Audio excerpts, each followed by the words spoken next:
Just when I thought I had seen it all before in my entire life, I never even dreamed that we would all go on to see what we have seen as of late. And I'm going to show you some of what I'm talking about in this series. This show is for those of you who understand that fearlessness isn't a single action, but it's a lifestyle. So let's freaking go. Yo! Saddle up! Lock and load!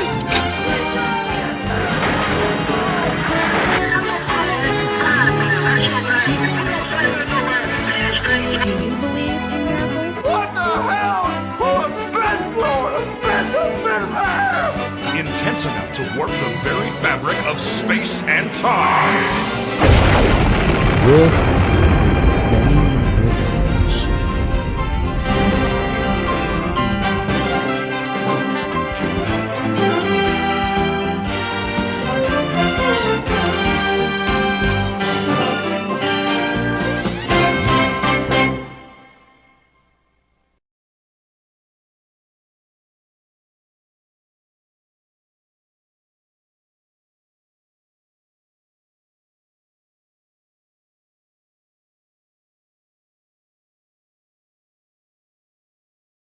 Tonight, I want to start with picking up the pace at a record level. You know, it's been 9 months since Donald Trump took office for the second term. I know it's flown by, and I fully expected him to pursue his agenda in a coherent, direct way. But I was surprised, and what has surprised me perhaps the most is the stunning speed in which he is doing it. I feel the need for speed.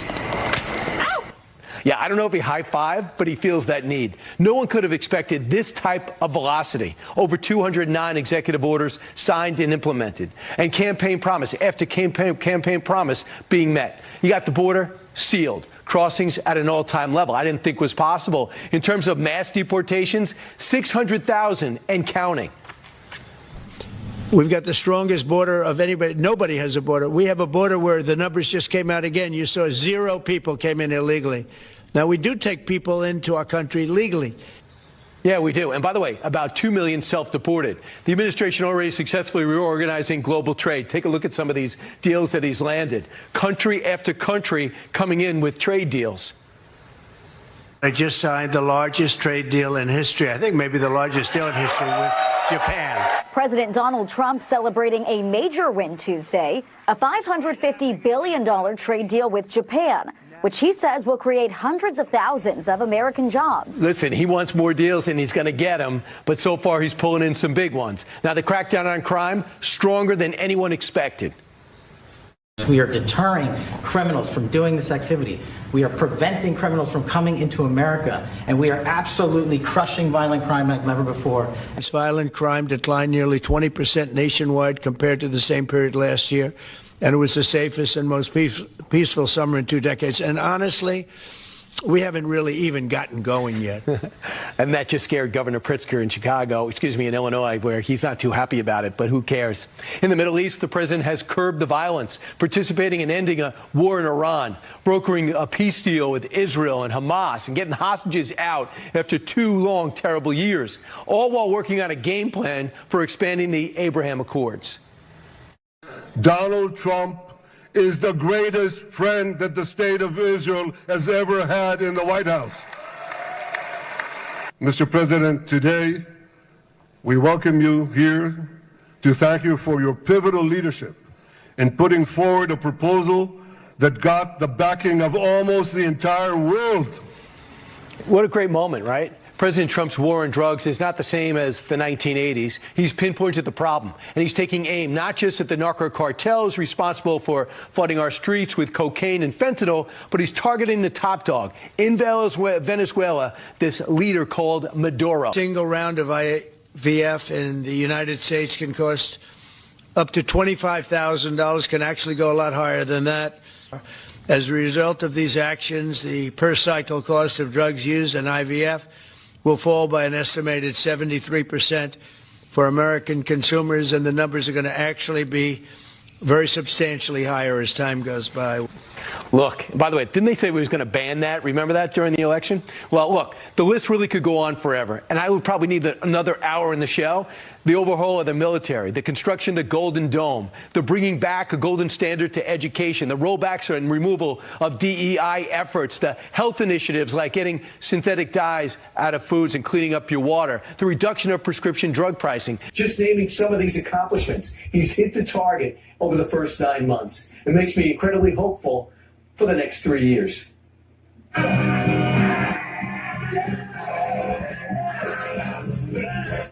Yes, he has speed. Joining us now, someone who knows how important all of these accomplishments are to the president and is certain he's not slowing down, is the executive vice president of the Trump Organization, author of the best-selling book, Under Siege, Eric Trump.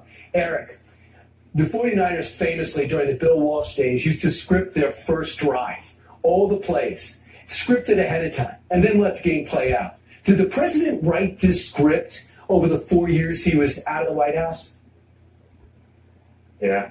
Well, Brian, first of all, your open was so good. I don't even need to be here. I literally don't need to be in the seat. You said it so well. But no, listen, my father is deeply passionate about this country. It's why he went through the hell that he went through. Right? That's why I talk about it Under Siege. That's the whole point of the book. He went through hell because he loves this nation. He loves the American flag. He loves our Constitution. He loves God and society. And he wants to see America remain the greatest country anywhere in the world. And it's not even close. And that's why he fought every single day. That's why he did it against his best interests. That's why he spent countless amounts of dollars defending the lunacy and the insanity off of our backs. That's why he sat in those courtrooms every single day, because he loves this nation. And so this script is playing out beautifully. I mean, peace in the Middle East, you see peace between India and Pakistan. You know, he's trying to stop every single war. He's working tirelessly to stop the conflict between, obviously, Ukraine and Russia. I mean, it's so sad what's happening over there, the death and destruction and the buildings. But you look at inflation, right? You look at our economy right now. You look at oil and gas. You look at drill, baby, drill. You look at the biggest tax reductions in the history of this nation. You look at the fact that churches are full on a Sunday morning, right? And there's pride for America again. And there's family values reinstated in society. And, you know, world leaders fear us again. They respect us again. America is the superpower of the world.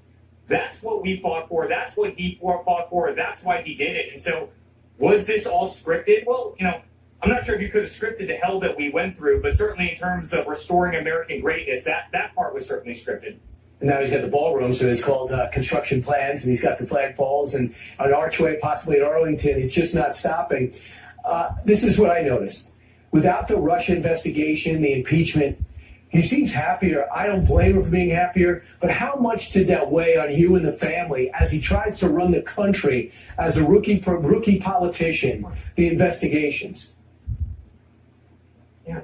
Well, that's what they want to do. They want to distract him. They wanted to try and bankrupt him. They wanted to try and imprison him. They clearly tried to take his voice away, right? I mean, they threw him off of Twitter and Facebook and Instagram. I mean, Twitter back in the day had the Ayatollah, had Boko Haram. It literally had Hezbollah, it had everyone. And yet they threw the 45th president of the United States off of Twitter to try and silence his voice. They did that on YouTube as well. They did that on Instagram. They did everything they could to be impediments to my father's first presidency, and yet he still had one of the most successful presidencies in history. Now, all of a sudden, you have a media, Brian, in this country, you know, mainstream media. I'm talking about ABC, CBS, you know, NBC, that's practically dead. You have independent voices that are doing so well. You're doing so well. Fox is doing so well. We see the numbers, right? My great wife, I know that might be a little bit nepotism to talk about her. She's killing it. Right? And the mainstream media in this country is practically dead. And so they can no longer do to my father what they did to him in the first term, where they can literally perpetuate a Russia hoax for a 3-year period of time, even though it was total BS. They can perpetuate a dirty dossier for a 2-year period of time, even though everybody knew it was not true and it was made up and it was paid for by Hillary Clinton. And now what he's doing is he's got the trust of the American people, having won the popular vote every swing state.